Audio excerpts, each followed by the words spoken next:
Atenção! Começa agora uma teleaula de Geografia do Ensino Médio. Você vai assistir a teleaula de número 22. Bons estudos!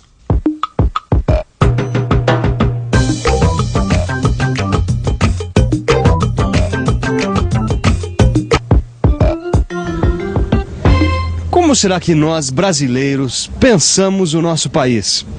Como será que nós enxergamos a nós mesmos?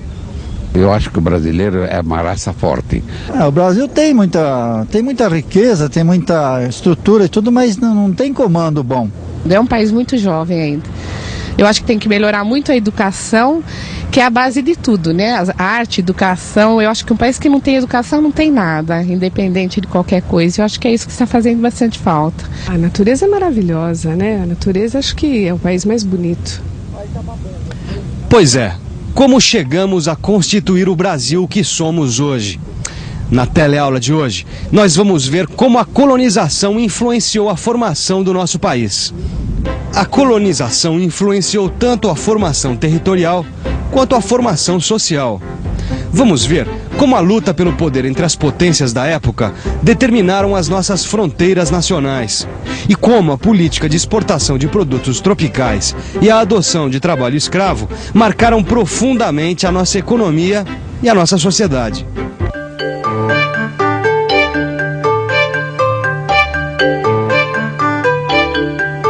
Para entender o que aconteceu com o Brasil, precisamos entender o que aconteceu com toda a América Latina. No processo de formação e desenvolvimento do sistema capitalista, a América Latina é uma das mais antigas periferias da economia mundial. Faz parte do chamado Terceiro Mundo, formado por países pobres ou em desenvolvimento. Desde o início da colonização, a América Latina esteve orientada pelas grandes potências. Portugal e Espanha partilhavam a América Latina e se preocupavam apenas em desenvolver um mercantilismo para fornecer produtos de alto valor, lá na Europa. Isso só foi mudar no século XIX, quando o desenvolvimento da América Latina passou a responder às necessidades dos novos centros de acumulação de capital. Primeiro, a Grã-Bretanha, depois, os Estados Unidos. Passamos então a ter uma economia voltada principalmente para a exportação de produtos primários, basicamente matérias-primas para as indústrias deles. A ocupação e o povoamento do território que viria a ser o Brasil só ocorreu devido a interesses de empresas comerciais europeias. Eles tinham um plano de expansão marítima que visava descobrir novos mundos, novas riquezas a serem exploradas e comercializadas.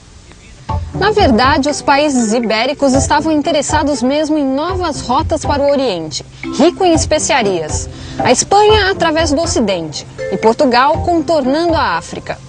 O Tratado de Tordesilhas, firmado entre Portugal e Espanha em 1494, dividia o mundo ainda a ser descoberto em duas partes. A leste do meridiano, 50 graus, era da Espanha e a oeste pertencia a Portugal. Ao contrário do que acontecia nos territórios espanhóis, a população nativa aqui era relativamente escassa e os portugueses não encontraram no início metais preciosos. Os portugueses viabilizaram aqui uma experiência de colonização que já tinha dado certo nas ilhas de São Tomé e da Madeira. Organizaram plantações de cana-de-açúcar, as plantations. Tinham a indústria e a tecnologia de produção do açúcar. Contavam ainda com o apoio dos flamengos. Enfim, tinha tudo para ser um grande negócio. Bom, o Brasil colonial foi organizado como uma empresa comercial, graças à aliança da burguesia mercantil, inclusive a holandesa, e a nobreza. Escuta, mas como é que era a questão da terra nessa época, Gil? Bom, no começo da colonização, a legislação em relação à propriedade se baseava na política rural de Portugal, ou seja, toda a terra pertencia à coroa. E o rei podia dar terra para quem ele bem entendesse. Bom, é claro que o rei fazia suas doações levando em conta os méritos dos pretendentes, mas também os serviços prestados à coroa, é claro, né? O O litoral brasileiro foi o primeiro a ser explorado. As burguesias comerciais holandesa e portuguesa passaram a financiar expedições oficiais que percorriam a costa brasileira atrás de informações. O objetivo era descobrir riquezas a serem exploradas. Estavam principalmente atrás de metais e pedras preciosas. Se no Oriente o litoral favorecia a comunicação e facilitava a exploração econômica, aqui os portugueses enfrentaram barreiras naturais.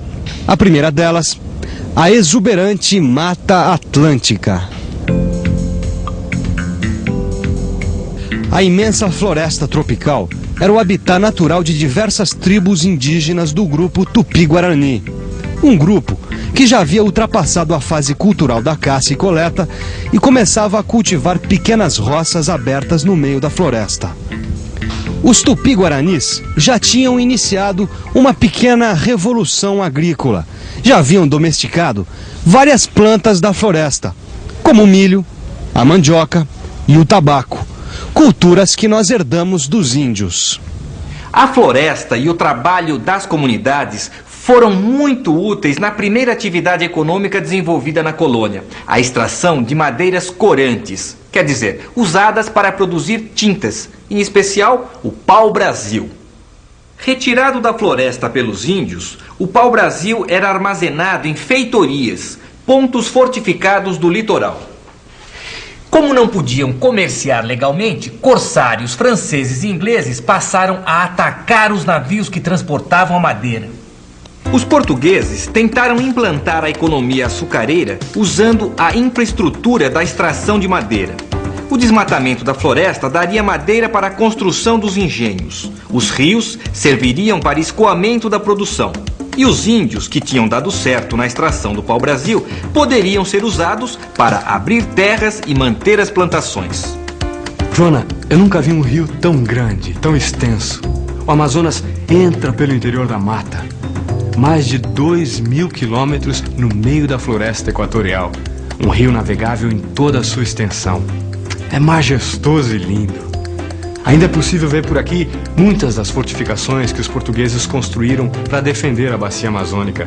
A primeira delas foi na Foz do Amazonas, em 1616. Em Belém, que aliás é uma cidade muito bonita. Para se apropriar de terras além dos limites jurídicos do Tratado de Tordesilhas, os portugueses usaram o direito de facto, reconhecido como princípio legal, com base no direito sobre a posse da terra. Ou seja, eles invadiam, ocupavam e se tornavam proprietários de direito pelo uso da terra. Desse jeito, os portugueses foram ampliando o território para além dos limites do tratado, sobretudo para o interior, nas bacias do Amazonas e do Prata. A descoberta do ouro em 1690 no Planalto Central foi decisiva. Foi o maior impulso para a expansão territorial. Os bandeirantes foram fundamentais nesse trabalho, na abertura de novos eixos de integração interna da colônia. O ouro ainda atraiu um grande fluxo de imigrantes da metrópole e, principalmente, provocou uma grande mobilidade interna. Durante algumas dezenas de anos, até meados do século XVIII, a base econômica da colônia foi o ouro. Para abastecer os primeiros centros mineradores, estabeleceram-se caminhos de gado e de tropas de mula. Nessa época, o Brasil adquiriu uma imensa área no centro e oeste do atual território. Equivale hoje aos estados de Minas Gerais, Goiás e Mato Grosso. A mineração deslocou o eixo econômico do Nordeste para o Centro-Sul, né? A economia açucareira nessa época estava em decadência, né? Olha, além do ouro, o açúcar sofria também a concorrência das Antilhas. Ah, foi por isso que a capital do Brasil foi transferida da Bahia para o Rio de Janeiro, em 1763. Mas o ciclo do ouro e os diamantes, embora tenha sido intenso, não durou muito tempo não. Se esgotou no final do século XVIII. Um dos motivos foram os impostos cobrados pela coroa. A pressão era tanta que provocou até o primeiro movimento pela independência, a Inconfidência em Minas Gerais, em 1792. Puxa, é mesmo, né? Fracassou, mas foi o primeiro levante contra a exploração da coroa. A principal característica da sociedade colonial era a escravidão, primeiro dos índios, depois dos negros. Estima-se que em 1798 a população de escravos já correspondia à metade da população total. Foi a escravidão que proporcionou o trabalho necessário para explorar comercialmente a colônia. Isso afetou o conceito de trabalho, que se tornou uma atividade desabonadora. A grande propriedade era a principal característica da plantation açucareira, mas era também a célula básica na mineração, nas fazendas de gado e até mesmo no setor extrativo do Vale Amazônico. O fato é que tanto nas plantations de açúcar como nas fazendas de gado e nas regiões de mineração, a grande propriedade é a estrutura básica da economia. Foi ela que estabeleceu as relações sociais e de exploração dos recursos naturais. Mesmo com a independência, essa questão da terra não mudou muito. Foi mantido o princípio monárquico que preservava a unidade política do território. Os grandes proprietários e os traficantes de escravos aceitaram o princípio monárquico centralista. Era um jeito de garantir o tráfico de escravos contra a pressão inglesa e o monopólio da propriedade da terra. Os vários grupos dominantes superaram suas diferenças e aceitaram a forma do Estado monárquico, que passou a valer para todo o território nacional. Certamente, a presença do príncipe herdeiro Dom Pedro ajudou esse processo de unificação. Outro fator importante foi a prática secular de defesa do território. Tudo isso influenciou na implantação da monarquia e na manutenção da unidade territorial. Analisando esses dados, fica fácil entender o caráter de bloco do poder que se formou nesse processo de independência.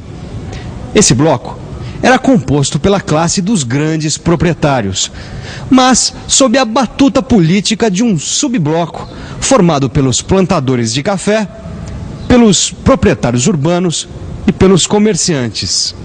Esse subbloco agia como vanguarda e conquistava cada vez mais postos-chaves no aparelho de Estado. Esse quadro social perdura até hoje. Escuta só o que diz o professor Manuel Correia de Andrade. Não se deve nem se pode ser radical. Mas para que a América se liberte da dominação colonial, é necessário que ela se conscientize de que necessita procurar seus caminhos, a fim de que possa construir uma sociedade mais justa e mais integrada ao desafio do meio ambiente. O maior ataque ao meio ambiente é a preservação da miséria e da fome. E atenção, se liga aí, que é a hora da revisão. Na teleaula de hoje, vimos que o contorno territorial do Brasil foi traçado no período colonial. A estratégia foi definida pela coroa portuguesa, interessada apenas na defesa do território contra as investidas das demais potências do mercantilismo. A ocupação se fez segundo a lógica mercantil. Primeiro, a exploração do pau-brasil no litoral. Depois, as fortificações junto aos rios da Amazônia para defender o território. Em seguida, os engenhos de açúcar em áreas da Mata Atlântica. Mas nada ampliou mais o território do que a procura por ouro e metais preciosos no centro-oeste. Ao mesmo tempo, uma sociedade começava a se formar na colônia. De um lado, os escravos, e de outro, os homens poderosos, donos de terras. Essa estrutura vai ser preservada na monarquia, que cria um Estado unificado territorialmente. Bom, nós vimos na nossa teleaula de hoje que o Brasil foi profundamente marcado pelo processo da colonização. E até hoje a gente enfrenta vários desafios para criar uma sociedade mais justa, que respeite mais a natureza e o homem. Bom, até a nossa próxima teleaula. Até lá.